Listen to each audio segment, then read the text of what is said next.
ধান চাষে প্রথম চিপানি সার বা চাপান সার কখন দেবেন জানেন? না জানলে ফলন কিন্তু অর্ধেক হয়ে যেতে পারে। ধানের প্রথম চিপানি বা ফার্স্ট টপ ড্রেসিং যেটাকে বলতে পারেন, যেটাই আপনি বলেন না কেন, দিতে হবে রোপণের 20 থেকে 25 দিন পর বা গাছের 3 থেকে 4টি পাতা বের হলে। এটা কিন্তু আপনারা সবসময় খেয়াল রাখবেন, 3 থেকে 4টি পাতা বেরোলেই আপনারা টপ ড্রেসিং বা ধানের প্রথম চাপান সার কিন্তু মাঠের মধ্যে প্রয়োগ করে দিবেন জমির মধ্যে। এই সময় গাছ দ্রুত বাড়তে শুরু করে। এই পর্যাপ্ত নাইট্রোজেন দরকার তাদের এই সময়। ইউরিয়া হলো প্রধান সার, প্রতি বিঘায় প্রায় 5 থেকে 7 কেজি। এর সাথে গুরুত্বপূর্ণ হচ্ছে মাইক্রোনিউট্রিয়েন্টস। এটি ধান গাছের জন্য খুবই গুরুত্বপূর্ণ। তার মধ্যে প্রথম হচ্ছে কি গুরুত্বপূর্ণ জানেন? জিঙ্ক সালফেট ZnSO4 যেটাকে আপনারা বলেন, প্রতি বিঘায় 1 কেজি, যাতে ধানের খর্বাকৃতি ও পাতা হলুদ হওয়ার রোধ হয়।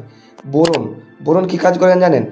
শীষ বের হওয়া ও ফুলের গুণমান ভালো করে, মানে দানার ভিতরে যে আপনার মিল্কিং স্টেজ বলতে পারেন, সেই মিল্ক বা দুধ জাতীয় যেটা হয় ওটা খুব ভালো করে এবং দানা পরিপক্ক হয়। ম্যাঙ্গানিজ বা আয়রন, আপনারা যে আয়রন বা ম্যাঙ্গানিজ জানেন, সেই আয়রন বা ম্যাঙ্গানিজ পাতার সবুজ রং ও ফটোসিনথেসিস বজায় রাখে। এটা এই যে মাইক্রোনিউট্রিয়েন্টস 3টি বললাম, এই 3টি খুবই ধানের গাছের মধ্যে খুবই ম্যান্ডেটরি। সার দেওয়ার পর হালকা সেচ দিবেন, ঠিক আছে? খুব ভারী না, যাতে না জল ধুয়ে চলে যায়। তার একটি খুবই গুরুত্বপূর্ণ একটি মাথায় রাখবেন, সেই হিসাবে যেন সার যেন গাছের শিকড়ে সঠিক মতো পৌঁছায়। সঠিক সময় সঠিক সার দিলে ফলন দ্বিগুণ হবে, ঠিক আছে?